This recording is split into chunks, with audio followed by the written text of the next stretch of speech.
My name is Couch Coop and we're going to look at the top single-player offline games available for the PlayStation 5 in 2021. What a strange year. We are actually looking at a game called Metro Exodus, which was not released this year. It was released in 2019, but we had a PlayStation 5 upgrade, giving us ray tracing, volumetric smoke, loads of different lighting techniques, and it was something I needed to look at, and that's what I want to make clear on this list. Is a sort of upgrade patch or remaster doesn't really count. There is one exception coming up, but it's all about new IPs, fresh ideas, cool new games that came out for 2021 that you don't need the internet or toxic online communities to play with.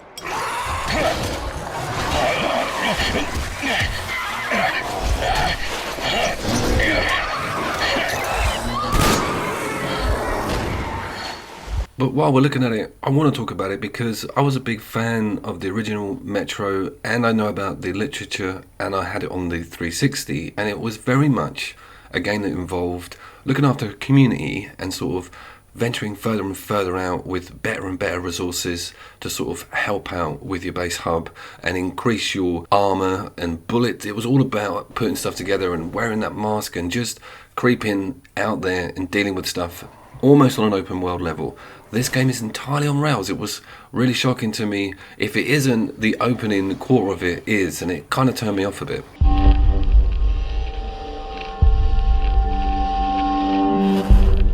Alright, let's get officially started with Deathloop from Bethesda, and it kind of was a tie-in PlayStation exclusive, this game. A little bit weird, being from Bethesda, and the fact that Microsoft are basically owning them boys now. What are you doing?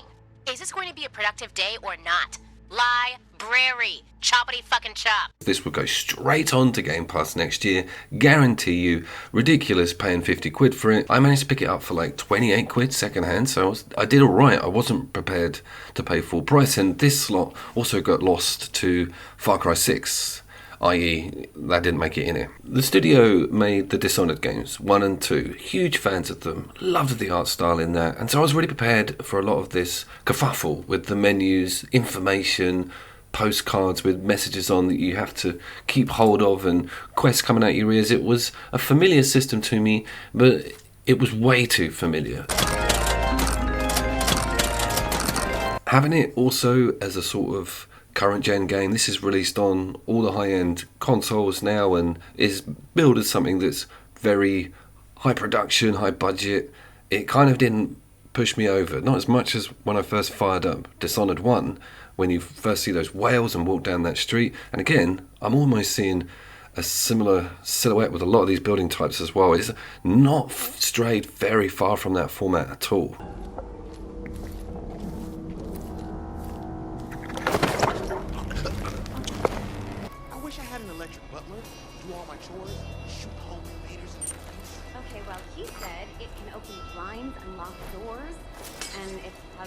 It's also got some quite confusing at times detection mechanics with the AI. I do love the outfits and the 60s vibes. Reminds me of the Prisoner, Port Marion, or whatever that place is called in Wales.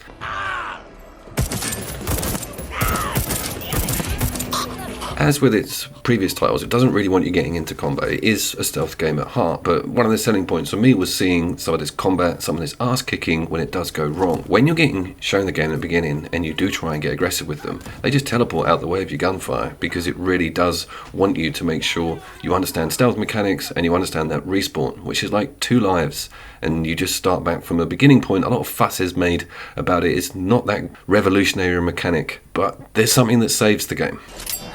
What? Thought he was dead. And it's a rarity that would ever put this forward as something that would make a game worth looking at, and it's the dialogue and the relationship between the two protagonists, male and female. It is so funny. He is so good. He kind of says exactly what you're thinking because he is hassled all the time by this woman. The way that that is all unfolding is far more of a draw than its actual gameplay format. Is just so safe, I think the terminology is. It's not taking any risks out of its normal safety zone that it mapped out very firmly in Dishonored 1 and 2.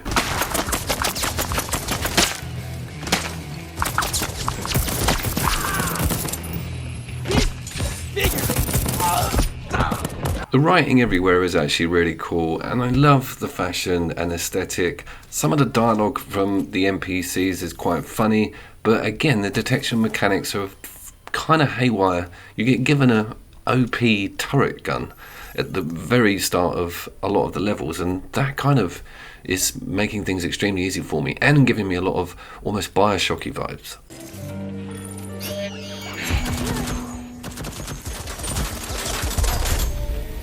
So as you know, all my lists are ranked. This is officially at the start. It is a great game. Snap it up on discount though. It's been quite a dry year for cool single player content, so I'm quite surprised this even got onto the start of my list. But ho hum, here's to 2022 and to the rest of these cool games coming up. Okay, so this is the one you can give me a bollocking for in the comments, because there is definitely no way this came out in 2021, and of course it is blatantly a remaster, but it is one of my favourite sequels of all time when it comes to a Souls-like and the ARPG world. This thing is a beast.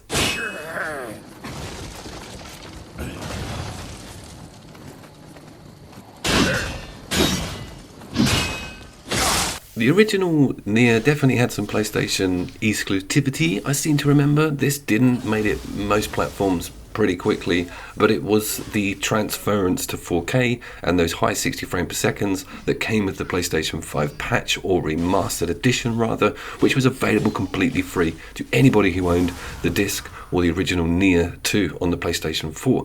And it does look cracking. I'm big on photo modes and a smooth pan, looking at those beautiful frame rates, allowing me to have a massive amount of detail on screen with no jerky judder anywhere. I'm always comparing Souls-like, always, because they're so interesting in how they differ. And the combat in this particular game, with the green stamina bar and the rebirth mechanic, allowing you to just get that little bit of white back and give you some more space and blocking power, even rolling power, is such a great risk-reward system. I see it deeper than any of the other major ninja samurai-based third-person ARPGs. So, and I rarely talk about it because it does have some online components to it. I always step away from them. Of course, like a lot of Dark Souls or Souls-like games, you can pull people in if you'd like to, but I've always kept this deeply offline because its solidarity is one of its selling points, and its difficulty. My God, this thing will make your mum cry.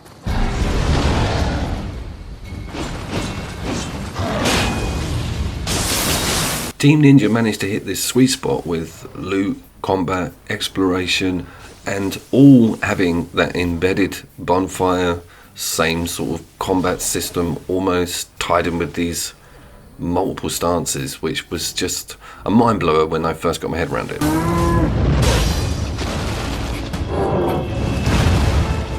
Nioh 2 is actually a little bit easier than the original, and if you've gone to the original and thought, Christ, that was a bit of an unaccessible nightmare, you might want to have a look at this one. It's got a slightly less steep curve, loads of corny moves with yokais, with the Loch Ness Monster on your side, and yeah, you can have a lot of fun with the additions they've put into this sequel.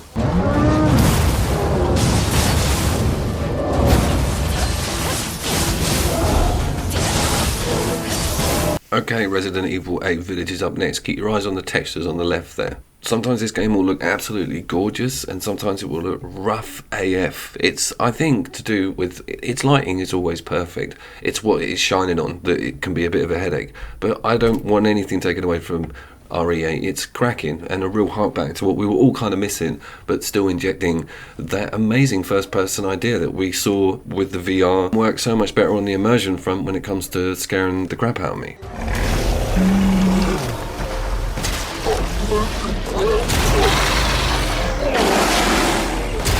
It's getting a lot of nods on with a lot of the major award givers and websites, right? It's kind of doing quite well. I think it might even reap the most nods from those bigger awards, especially with the visuals and of course the story, which isn't crap, and the characters and monsters, bosses, the way that's entwined is really cracking. This is a great scene. I really love the flyers from 4 and 5. There any in 4?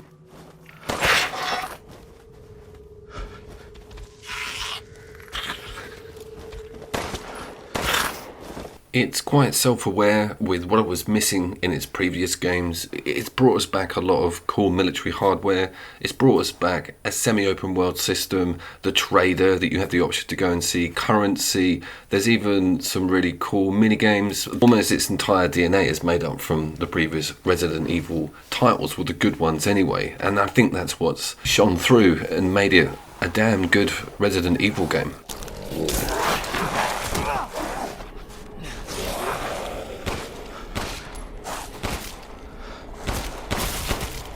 I caught myself the other night in that box trying to do the whole maneuver stuff in and around because I wanted this Magnum, didn't want to drop that pistol, had to let some meat go. That's when you know you've got a good Resident Evil game, is when you're doing that again. And I think a lot of that was lost. And even though it's just nostalgia, at the end of the day, they were quite cool game mechanics. Having to reach those save points manually was a good idea. And the whole thing comes back together again in a beautiful current gen, stunning first-person game.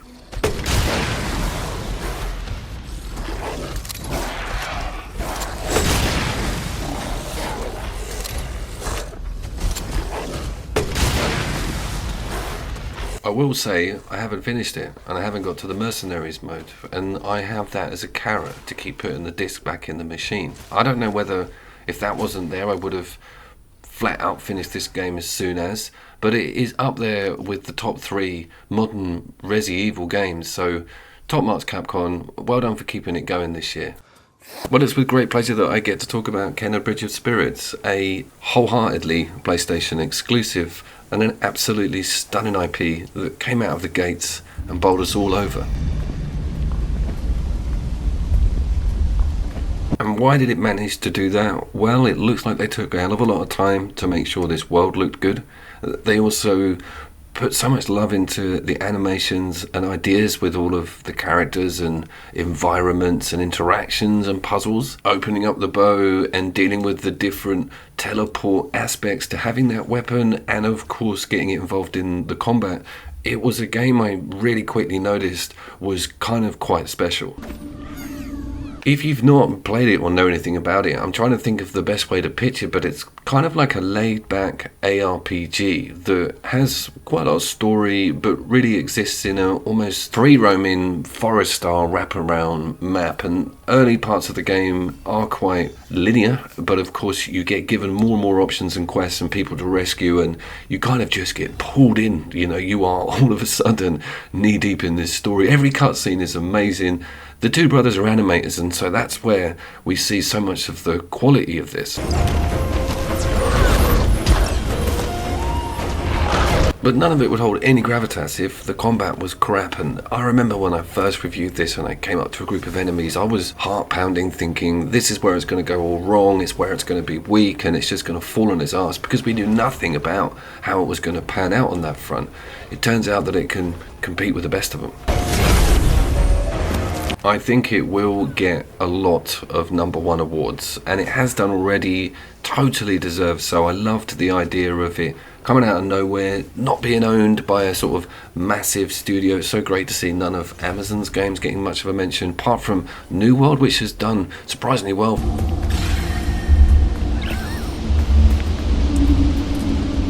I wonder what else we're going to see. Definitely we'll see some amazing DLC, but from the studio Ember, they're going to crack it.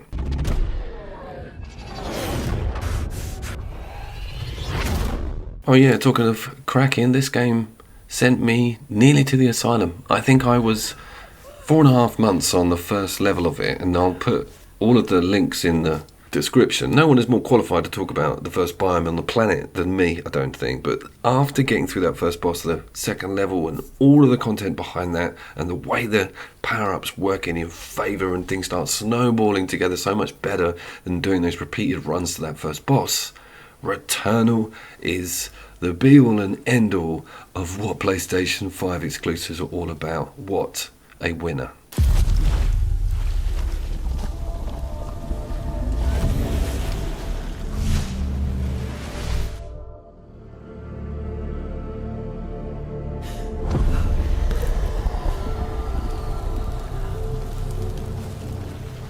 I went through this love-hate with it because the studio is kind of like one of my favourite game developers of all time. I played their first Stardust on the Amiga 500 when I was a kid. I very much doubt any of those people are still at that studio, but it meant that the heritage ran deep with me. So when this came up and I couldn't get anywhere on it, I was kind of like, error, this is not supposed to be happening. But it was just me being impatient. You've really got to knuckle down when it comes to understanding how this game works. Jesus, listen to me, he's done a couple of bosses and now he's like the grandfather of Returnal. I genuinely thought I was having like a Biden moment I thought the rigor mortis was setting in, because when you get older your reaction speed does go down, and particularly when it comes to eye and hand coordination. And I'm not a younger guy, and I was thinking this is it, this is how it starts with Returnal. Holy shit, does it not? Look at me, I'm a one-man army.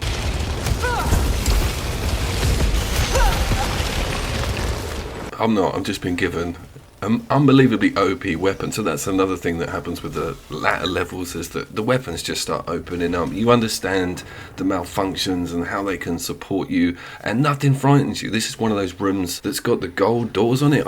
I go to them proactively. I used to shit myself when I even saw one. That's how you know about growth and confidence.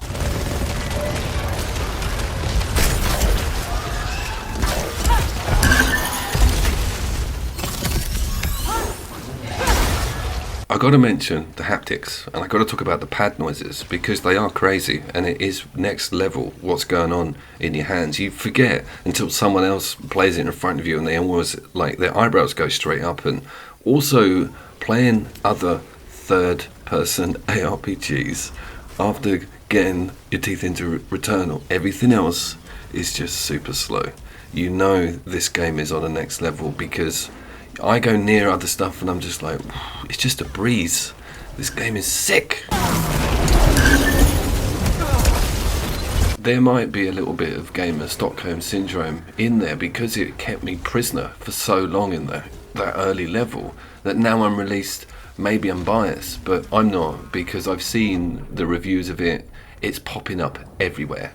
I really want it to go down in price, and I want the PlayStation 5 to become more frequent so everybody can experience this. And if you've never heard my voice before or know anything about Returnal, you should go and look at the videos and listen to my salty ass going on about how it's too hard. And it is funny. It was a journey, and what a game.